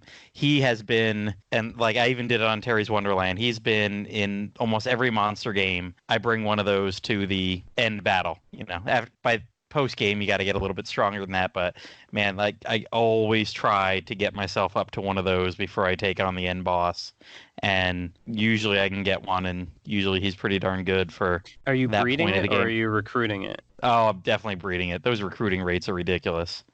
Now was it Plat King or Platinum Slime? They're The Platinum King Jewel? That's Okay. it. It's a Platinum King Jewel. Yeah, the Is he Platinum from King 7? slime is yes. Because I remember when And I I- saw that for the first time, I was like blown away. I was like, oh my God, look at it. And yeah, now they've got there's the gold version of that. There's the Gem Slime. the gem slime. Yep. There's the blue one, the slime emperor or something like that. That's all the recolors of those. But I love my little version with the king slime hat on that guy. When the guys at work in the IT department got their first 3D printer a couple years ago, they really wanted to put it through its paces. So they were like, "Hey," I would be walking in IT every day. They were right next door to me, and they were like, "Hey, Matt, you got anything for us to try?" And Woodus had a bunch of the 3D models from. I want to say it was Dragon Quest VII 3DS, and he was just like, "Hey, here's all the 3D models," and they were in the format that they wanted for the 3D printer. So I got one of those printed in 3D, and it really looks a mess because honestly, the way that the crown just kind of hovers in midair. I remember the guys were like, "What the heck did we just do?" They were cutting they were cutting the little threads that held it up there forever, and they're like, "What did you have us print?" that wasn't too good to put on the 3D printer. It had too many unsupported parts to it. And just being a nasty dark gray, he sits on my shelf at work, and I'm like, meh. So I was gonna ask or bring up a couple topics here. Maybe not not too many. I never went back in here and put too much in there, but I did mention, like, one of my questions was for the Terry's Wonderland, and we already brought this up for Esther. Did I need a monster with sleep? Apparently, no. The answer is I needed a cheat code. Because I think that's about the only thing I didn't do in Terry's Wonderland 3DS. I went through all those things, and it was just so great to be playing one of those games again. Because I mean, gosh, how long did Joker 2 come out? I think it came out right 2000. before 2011. 2010, 2011. I was Something going like to say that. 2010. I feel like Mhm. it was out before DQ9, right? Because like Or it was around the same time it frame, was I around think. that time. Because I want to say, like, I showed up to the Dragon Quest meetups, and like as I'm tagging DQ9 with people, I feel like a lot of them were like, "Hey, do you have Joker 2?" And I didn't. Mhm. And then they looked disappointed and walked off. Yeah, I remember it was right around that time because I had my 2.5 year absence from the Dragon's Den at one point, and what brought me back was Joker 2. And I remember it was right around the time I started dating my wife now, so that was 2011. So it was right around that time period. And so maybe like right after 9, but yeah, very close to that. But yeah, so getting the game in 2018, I was like, my gosh, it's been 7 years since I've really dug into one of these. And like you mentioned earlier, really like that medieval setting more than the futuristic, even though I 100% agree with you. Yeah, the Joker is a whole new experience compared to the remake. Now that futuristic setting, though, that's only in the third one, right? Is it very much a part of Joker 1 and 2 as well? Yeah, Joker- it seems to be a Joker thing, period. But 3 really amplified it because I do remember in Joker 1, exploring more islands, water, like more of that initial setting that was in Joker 3. But even like right out of the gate, you're presented with technology in Joker 3, like the illusions, the projections. Mm-hmm. And then, I mean, Joker 1, you were riding the jet ski island to island. So, I can't remember too much about Joker 2's whole thing, but like I feel like Joker 1 and 2 were more modern, like today kind of technology, where Joker 3 throws you into the future. Right. Yeah, it's very outlandish. Yeah, very much so. And I maybe don't want to spoil the total end of it, but yeah, you're in space and there's a lot of stuff to do. It gets weird. It does. It does. I was like, what the heck? Where is this going? I So, Liam, whenever you get to Joker 1, 2, and 3, I mean, three takes you way farther than the first two do. I mean, the first two, yeah, you got jet skis and some modern conveniences. You got maybe a cell phone or whatever. But yeah, when you're talking cloning and virtual constructs, and you've got like that overlay in Joker 3 that you're spotting things in the future and it's lighting up like you got a heads-up display, like you're playing a 3D shooter or something at some points. It definitely goes a couple steps farther than Joker 1 or 2. Interesting. Yeah, I'll look forward to playing that at some point. And just to kind of appreciate it for what it is. I know it's different than the traditional medieval style of a DQ game, but I do want to check it out at some point. And I'm pretty sure we've been told, like, officially, like, that's it. We're done with the Joker sub-series of that. Like, I feel like there was some announcement like, hey, the Joker 3 Pro that's it. We're going back to other parts of it. I would be totally fine if they took that Eric spinoff back to the roots of Dragon Quest monsters, and if Caravan Hearts was 3, then just make 4 or whatever they want to call it. Mm-hmm. But take some of those elements. Yeah. Oh, definitely. You'd think with pulling in a character like that, kind of like, Kiefer was in Caravan Hearts and Terry was in the first one, by pulling Eric in, you kind of got the expectation, I guess, that even though we've heard nothing else for a year, they're kind of going back to that medieval kind of time. So, was Unless Terry Wonderland Eric in space? Eric in space. So I know, was the Terry's Wonderland, was that the first one with the different sizes of monsters? I think so. I don't remember them doing that in the original game on Game Boy. Oh, they Game did. Boy Color. No. Yeah, no, I'm playing that now. I don't think I remember seeing anything like that. Yeah, I know. I didn't remember that at all because it was like I remembered having a party of 3 monsters, and then I went to pull one of those in to this new one, and it took up multiple slots, and I was like, what the heck? So that was definitely confusing. And they had like the mega monster that you could have in there that took up all 3 slots. But yeah, I think that was just like they just started doing that on the 3DS. I don't know if Joker 1 and 2 did that. That doesn't ring a bell. Like I really want to say when I sat down with Terry's Wonderland 3DS and put it through its paces, that was like one of the like, whoa, this is very new. So that would be a new mechanic, I guess. But I don't know. I mean, I would say that I thought it was kind of cool in the sense that you see these monsters like Atlas, for instance, the big orange Cyclops. He's huge. Like, he should be big. He should be able to do a bunch of damage. And then you see a slime, and okay, we understand that these things level up and they have stats and stuff, but like, realistically, Atlas should be able to take his club and just smash the slime in one hit. It does, like in the real context, that's exactly how it should be. But I felt like the monster size it was a cool feature because it gave you one of those big boss monsters, and they're like, well, you can only use him, but he's huge, and he's going to have attacks that can attack everybody, and it just makes you think a little bit differently, because now you bring this one monster in to fight if it took up all 3 slots, and you're like, okay, how am I going to win this fight with just this one guy? Yeah, Liam, I think there's 4 slots in Terry's Wonderland 3DS, right? Oh, yeah, sorry, I'm thinking of the original one. But yeah, I mean, I'll be honest, I think for most of the game, I would have like a 2-slot monster and then 2 others. And, that 2-slot monster, I would just like set him to attack, put all my attack skills on him. Because, yeah, as they took up more slots, they would get more attacks per turn. Right. So, you wouldn't have a 4-slot in there just doing one whack, and that would be it. And yeah, as they got bigger, their area of effect would, I just keep thinking to that big stupid snail, or not the snail, the worm. There was that like huge worm. I feel like I ran into him so many times, and like I thought one of the cool features was you can see your monsters that you've collected at the farm. Yeah. In that game, and going like the big ones that would just roam around. Yeah.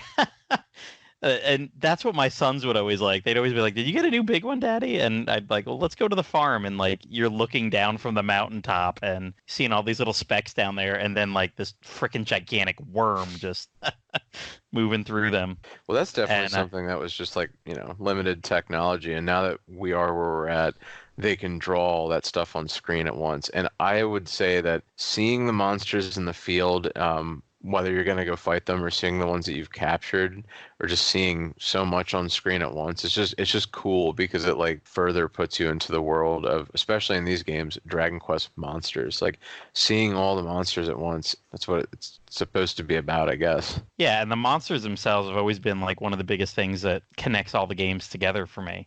I mean, obviously the gameplay, but I mean, the monsters connects all the spin-offs. Every spin-off's got a slime. Every spin-off's got usually a Drakey and all those other ones. But I remember, I think it was Terry or Joker, one or the other, but I would, it would slow the game down ridiculously on Citra. But a couple times I would crank that graphics engine all the way up, and it looked as beautiful as Dragon Quest VIII on PS2. On the PC, using Citra, having the graphics rendered smaller or more detailed or whatever, it was really cool to see a lot of those monsters like that. So, Liam, that's another thing that you have to look forward to. They're really pretty in these games. So Joe, go ahead. No, I was saying I definitely look forward to it. I'm playing through a dungeon here on the side while we're having this discussion. Just like hearing all of these updates to Terry's Wonderland and just looking at the old school GBC graphics.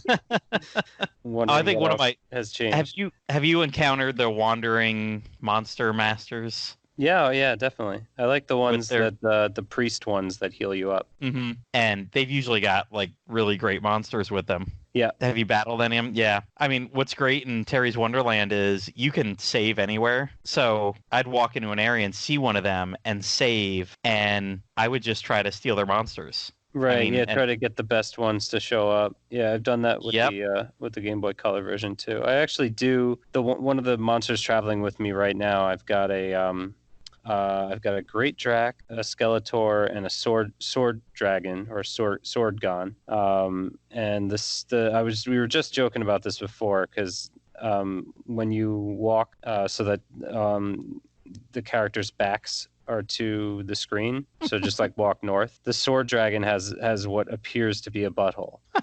So that's my question for the Terry's Wonderland 3DS remake: is did they preserve the sword dragon's butthole in the game? I would have to look at the model for that. I don't know, but if not, maybe that's a future patch. Awesome. Here's a patch for you assholes out there. It'd be the only patch note, version 1.3. We added the sword dragon's asshole back in. It's two-dimensional, though. We couldn't do the 3D model. The patch no one asked for, except for Liam. Yes. So sword dragon's asshole patch.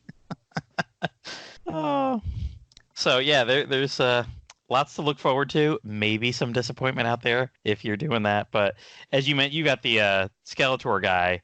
He made it.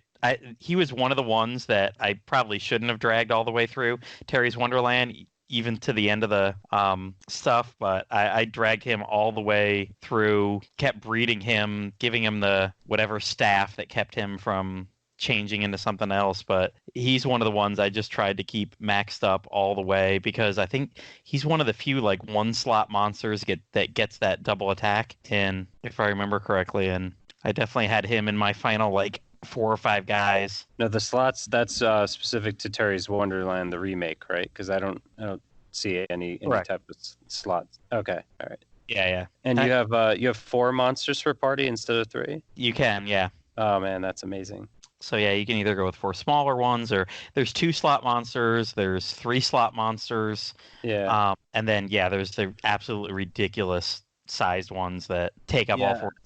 I always like the games better that have 4 character slots than 3. You know, like Dragon Quest 2 and Dragon Quest 5, the original Super Famicom version, both had 3, and 5 is especially excruciating to play with only 3 monsters, considering all of the possible recruitment you can do in that game, plus all the human characters. Okay, I'm gonna make a jerk remark now for people that like Pokemon. Okay, they make Dragon Warrior, they make Dragon Warrior 1, and it's just you, and it's you fighting one monster. They make Dragon Warrior 2, and it's like they immediately learned, hey, we should have more party members. And every role-playing game that comes out has multiple party members, usually like 3 or 4.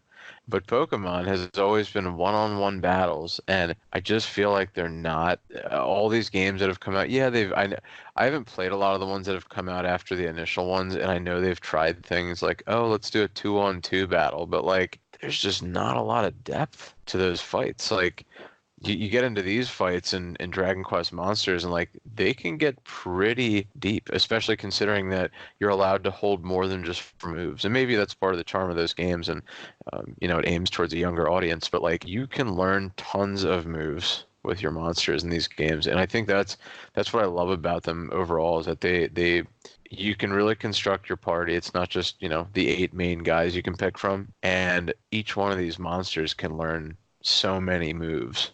It is sad though sometimes to lose a good monster to breeding, but you can have some fun with those combinations. You do have to do a lot of research, because if you're just kind of poking around trying to see what happens, you're going to spend a lot of extra time. Yeah, I always thought it was weird that you lost monsters from breeding. Like, why do they die every time they have offspring? Maybe they were just so shameful. They just wandered off. They stopped fighting after they became parents because they had to grow up. I don't know, but they got rid of that. And they did the walk of shame. Well, Joker 3, they had what was it, blending or splicing or whatever it was, where you would actually mix them together. Yeah, it was. Yeah, I mean, again, it was futuristic, so you were either genetic gene splicing. They'd go in the machine and just kind of chug, and then they weren't laying eggs and running away in the starry whatever the starry night chamber. Yeah, starry night chamber. Yeah, that's kind of interesting. It is kind of like they are having sex. Right. They bring them up to this like special table bed thing, and then they face each other, and then it fades to black. Suddenly there's an egg or 2 there. Yeah. It's the bachelorette, what is it, the fantasy suite or something? Yeah. And then like good parents, they just kind of sort of wander off. Right.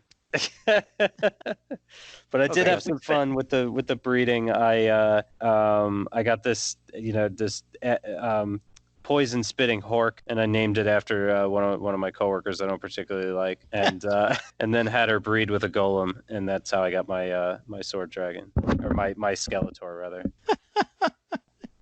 So, and then great. Some of the other ones, like my Great Drac, I named Sawapi after the owner, or the original discoverer of the Kawasaki Locker map from Dragon Quest 9. I'll probably end up doing that if I'm just like running out of names for things. I'll just throw in like a Masayuki or a Hatuko or something like that, just in homage to the special map finders from Dragon Quest 9. But at the same time, we're only limited to 4 characters in the original Dragon Warrior monsters, so it's got to be like SWPI. Oh yeah. HTKO. Yeah, that was definitely nice to be able to expand that limit. I forget how long we made it for the English translation, but the Japanese version had it locked into like 10 or something. It's pretty short. I remember this was one of the funniest features. My wife was like, our kid is not very imaginative. Anytime I would breed, and like I'd usually be playing at the computer, if it wasn't late at night, I'd be playing on the computer while the kids were playing next to me, and my wife's watching TV, and I'd always be like, hey Brady, come here, I just bred these guys together, and now I got like a bird guy. What should I call him? Birdie. Hey, I got a new slime monster. What should I name him? Slimy. Oh, nice. Dragony. Literally everyone, and my wife kept looking over. She's like, "Come on, man! Like, show some more imagination than that." That's Westy? All it was. No Westy. Well, nobody looked like the direction west. No, he was literal with everything. Dragony, nice. Birdie, Auntie. I made the army ant or whatever one time. It's Auntie. I was like, oh man. A couple times I was just like, no, I'm not naming him that. that just doesn't work. Yep. But all right. So this is a question. We would talk to you kind of early, and something I wanted to ask you. And I know you've put some stuff online, and you told people some stuff about this. But I know there's a ton of hardcore fans out there. They would give a lot to play Joker 3 Pro. I'm fine with the original. And I've got a lot of memories from Dragon Quest Monsters 2 on the Game Boy Color. I can't wait till Liam gets into that one. That's the one game I think I've ever considered that I 100%ed. I've never got a platinum trophy on PSN. I've never filled out my Pokédex, but I did with these games. I had 2 Game Boy Advances. I had the Game Boy Color transfer cable that I had to have. And I remember back in the day with those, if you bred over the cable, each of you would get a monster. So, if you're one cart, you've got a slime, and your other cart, you've got a golem, and you breed across. Well, the guy with the slime cart, you're going to get the next higher slime family monster. You're going to get the material family monster on the second cart. And I did that all the time. I would sit there playing with that. And eventually, I don't know how many hours it took, but I got all 312 monsters. And like that number's like locked into my head as much as there was 150 Pokemon in the first game. But so I guess part of the question there is are you working on like Dragon Quest Monsters 2 for the 3DS or Joker 3 Pro? Oh man, it's a hard one to answer. So I want to give you a short answer first. It's really short. Yes. So the long answer though. So hurdles, right? Every one of these projects came with hurdles and a lot of doubt and a lot of wondering, are we going to be able to do it? And the more I've done, the more I've learned what the big hurdles are that need to be gotten over. And like I've said, every time I hit a blocking point, I try to move on to the other section of whatever it is that still needs work, whether it be image editing or dialogue and so forth. So this game 2 was really strange because it used a lot of the same format that 1 did. However, when 2 was released originally, it came out as 2 separate games, one for Kobe and one for Terra. And when it came out on the 3DS, they just decided to combine it, and you could pick either character. So it was crazy because these dialogue files, I could not figure out what the hell was going on in them for the longest time. And here, I completely forgot that it was 2 separate games and that Kobe would say something or Tara would say something. They basically had like every dialogue block was both of their dialogues smashed together, and for the longest time I thought it was like duplicated dialogue because like sometimes Kobe and Tara just said the same thing. So there was that much extra, like they never optimized it, and they never were like, okay, they both say the same thing, so let's just only put this in here once. No, it was literally defined for every single time Tara or Kobe spoke in all these dialogue files, and there's like all these alternate branches and things that can happen. So it was really complicated to figure this stuff out, but the ultimate thing that really just, I don't want to say it killed the project because it didn't, it's still there, but what really hurt us was a programming hurdle I personally couldn't overcome.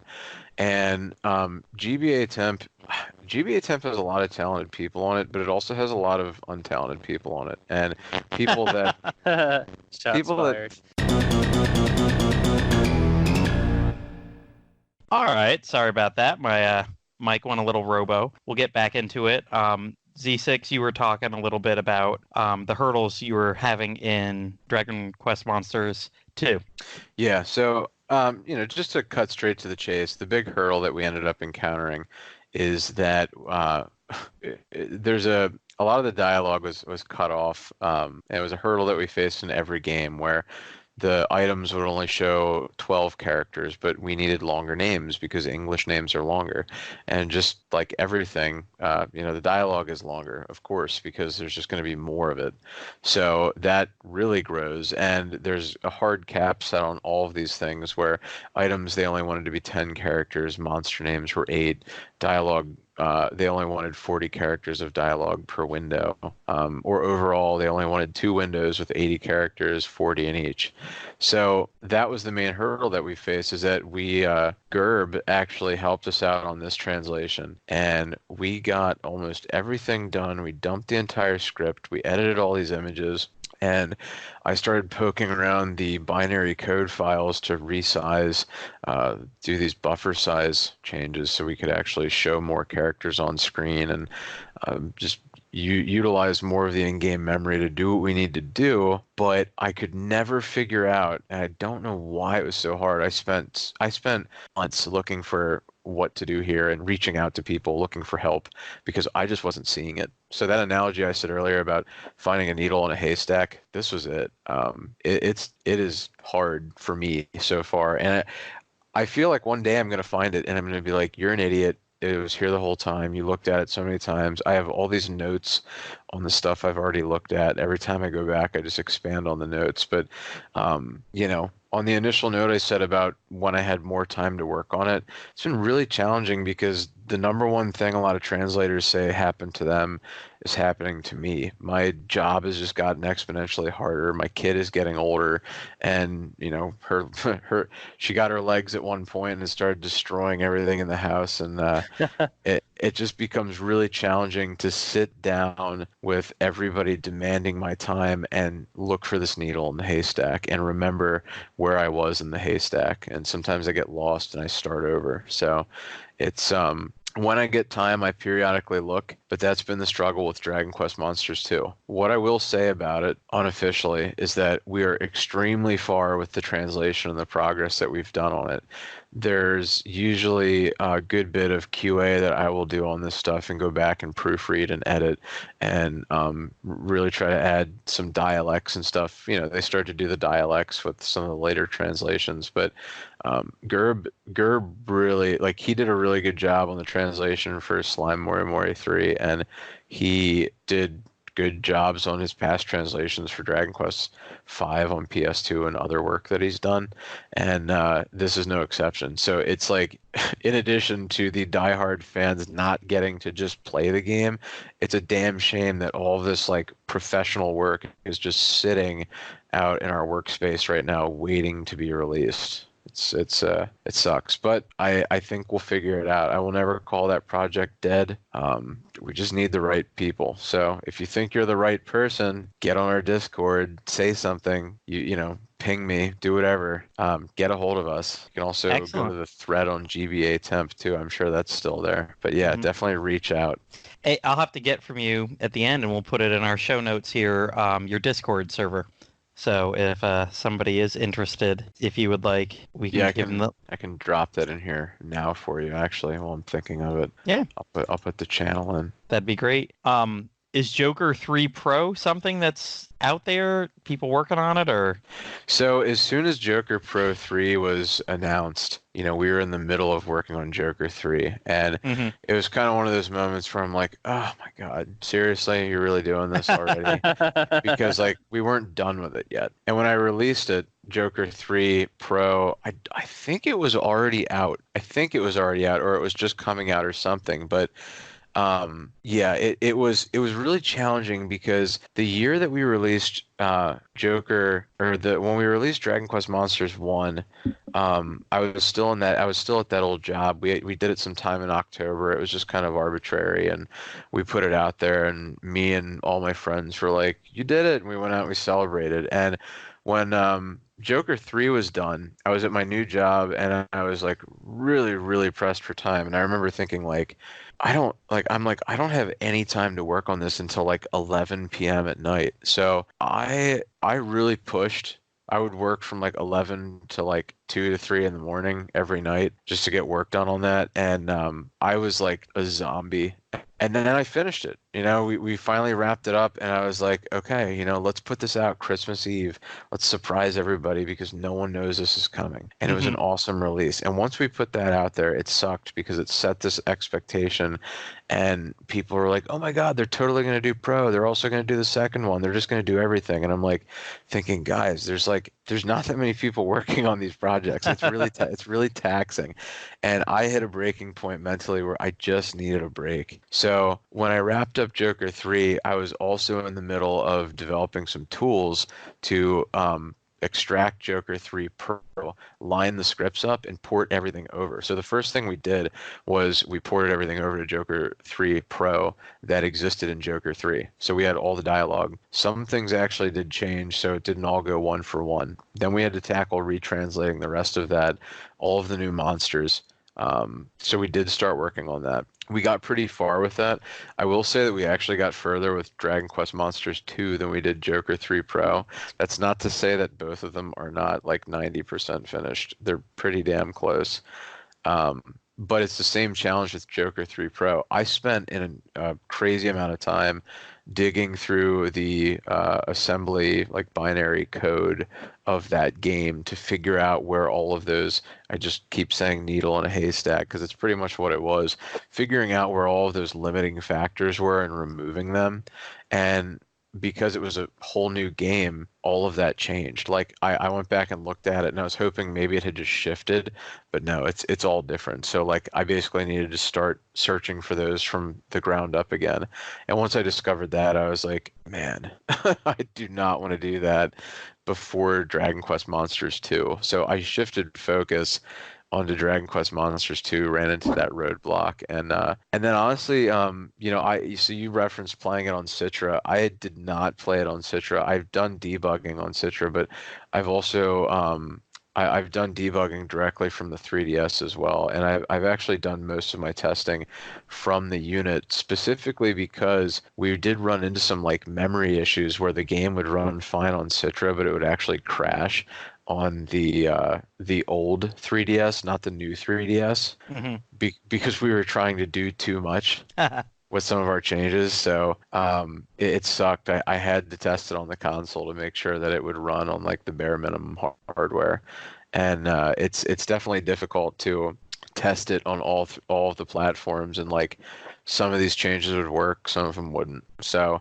once the good news is that I did recently, I mentioned this like really early on in this discussion. I'm a musician and I'm kind of in the middle of shifting priorities right now, and finally making some more free time for myself. And first thing to me was, oh, so are you going to pick those translation projects back up? So I will say it's very hopeful, and I'm really hoping I can reassemble some of the guys that worked on this. And similar to, Dragon Quest Monsters 2 and what I said about contacting us, if there's anybody that wants to help get these things revived and going again, I'm all for it. I don't think that their publisher is going to be upset because clearly they have no plans to release them. Mm-hmm. Yeah, I like what you said earlier that, I think it did give us a lot of people hope when the cease and desist was put out there for Dragon Quest VII, because apparently they did it because they were planning on bringing it over. I think that was only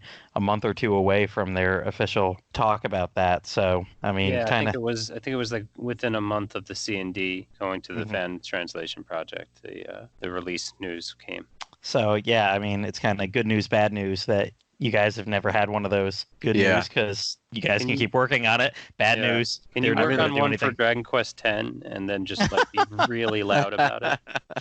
Well, seeing what the guys went through, Phantasy Star Online was something I was interested in a bit, and there was a team that translated the second one of that, and they would translate all the server side stuff. That's what makes 10 so much more challenging, is that you can't really control all of the stream of data because it comes directly from their servers. And they they change it. There's different versions. There's different encryption. Like every there's time different events. Yeah, and they change, and like you'd have to set a whole new patch out. It's just crazy to have to try to reverse engineer and patch a game like that's live and is constantly changing on the fly. So like I totally understand why the team only ever did an offline patch for that, and kudos to them. I really respect what time I actually got to spend with that, and it looked great. So, I understand being on the other side of it. You want it. You want more.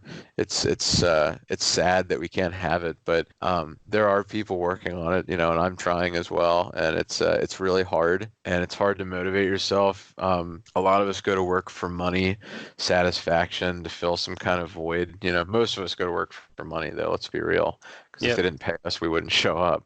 Yep. But there is no money in this, like the reward for me was the same as everybody else. I got to play the game at the end of it, but it was really freaking hard to get there. And with only really 6 or so dedicated people working on this thing, it was tough. But I mentioned him before, NeoBio. He's been pretty essential to figuring out some of these issues in the past, and I was really hoping I could reconnect with him at some point, but life happened, and I got hit pretty hard. So with some extra time here, I'm really hoping I can reach out to some of these guys. Who knows, maybe Icy, maybe One Piece, or some of these other guys you talked to from the Slime More and More, or the Team Rocket translation project could help out with it. You never know. Mm-hmm. Have you ever talked to them about where in the code their text limit thing was? I actually think that they mentioned that was an issue for them too. Yeah, so theirs was actually pretty crazy. So when you decompile a 3DS game, you get a couple things. You get a ROM file system, and you get an executable file system. And the ROM file system it's just a bunch of folders. Most of them follow pretty similar structures, and you'll see like an image folder. You'll see this, you'll see that, and there's a lot of tools out there, especially from Fan Translators International now, that if you need to load an image and edit it, they've got the tools for it. But every game generally comes along with some custom file formats that the publisher decided to do with their engine and whatever they were using to build it. And unfortunately for them, Slime More and More was an older 3DS game, and for whatever reason, they ended up not really using much of the ROM file system for the actual text. They literally just compiled it directly into the executable file system, which is a lot harder to navigate because most of it has this binary code binary file. It's called code bin. And I think they referenced that in their talk with you guys. And the code bin is the thing that's saying hey, load this dialogue, load this cutscene, load these characters, do this, do that. But usually they're stored in other files for organizational purposes and easier editing. And that's just kind of a general coding practice. But for their project specifically, the team the publisher that built that was just put it all in one place. And that made it really challenging for them because that one place can only be so big too. And it was just all in there. It was really hard to know that and dig through it, find all of it, and know how to edit that. It's a little easier for me because that stuff is separated out, but I still have to dig through that code bin and just figure out, I don't even know, I have to go back several times, and I will just replace a dialogue scene with all zeros or something just to test the engine and see okay, it is truly cutting off after 36 characters in 2 windows. Mm-hmm. So kind of test these limits and know where to begin looking. But you definitely need the right mindset for that, and somebody who's dedicated. And it's been really hard to find somebody that doesn't just want to get access to our stuff and be can I just play this? Can I just play it the way it is? No, you can't. Yeah, and this is one that you really can't. I've thought many times about could I just release an unfinished I might be able to release an unfinished Joker 3 Pro, but I really could not release an unfinished Dragon Quest Monsters 2 because there are just points where the game locks up because it's not able to render the command. When you've seen it a million times, your Dragon Quest dialogue windows, whenever it's done displaying the text, it shows that little blinking arrow in the bottom right corner to get on. Yeah, so sometimes it just won't render that, and then you're just stuck in a dialogue window that you can't exit. So there are game-breaking bugs in the current build that we have, and you can't just release that. So we got to get these issues figured out. Well, thank you very much for all your time tonight. This was great. I think we've easily gone twice as long as back when we talked to Fan Translation International. But they were great. You were great. We got a lot of great information. And we really just appreciate you being here, and really, really appreciate all you've done with all these games. And we hope for your sake you get some rest and some sanity, and one day find that needle. in the I'm gonna keep looking. I'm gonna find it. Damn it! I'm determined. I don't know why I thought you were talking about heroin. Chasing that Dragon Quest. Wow. Wow, that just turned right around there. Yeah. That's where my mind goes at this hour of the night. Chasing that needle. Okay, and I think if we're Find the needle in the haystack, we mean. yes, find that needle in the haystack. Hopefully it's not a heroin needle. No, yeah, don't poke yourself with it. Just find it for the sake of finding it.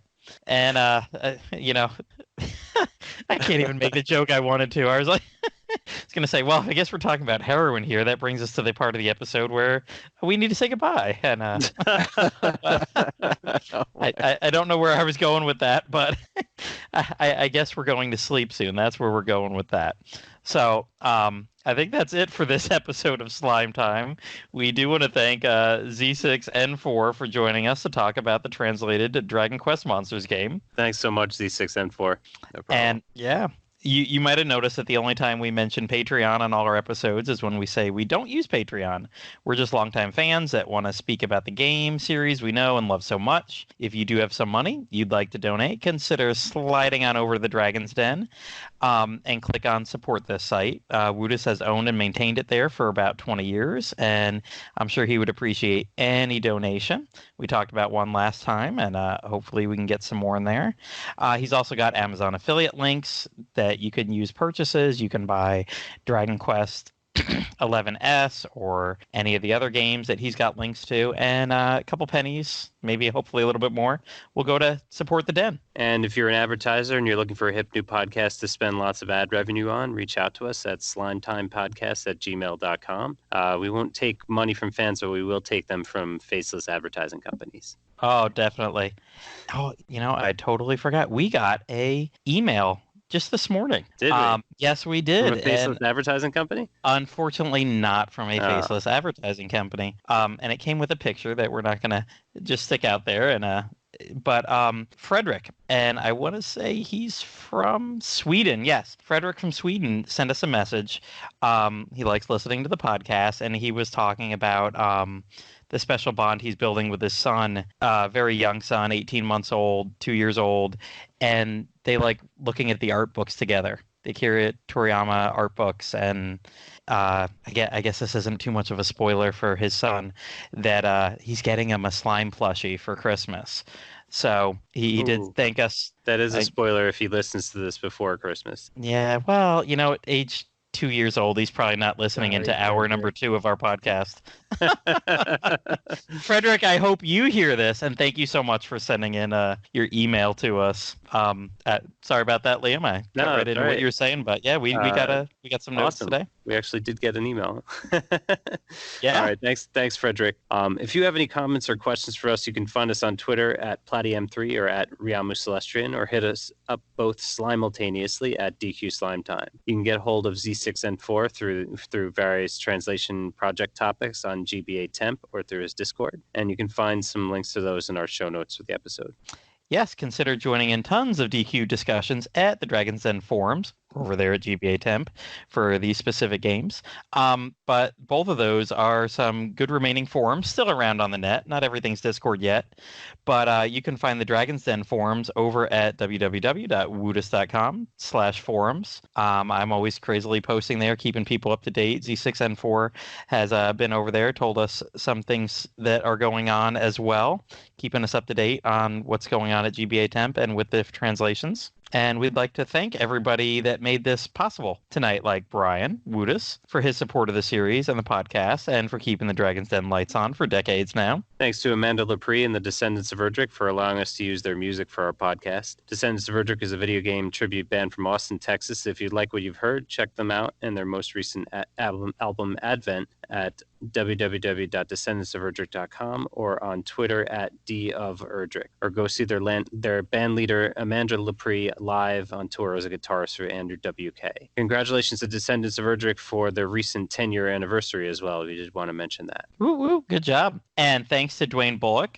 You heard him mentioned as working on the Dragon Quest V translation ages ago, but he's also our wonderful graphic artist and Dragon Quest fan. He made the awesome artwork cover for this podcast. And Dwayne was also on the original iteration of Slime Time a long time ago, so he's had his fingers all over the place. You can check out more of his work at Dwayne Art on Instagram or on his website at dwaynebullocart.bigcartel.com. That should be his new bio. Had his fingers all over the place. Oh boy, he'd take that and run.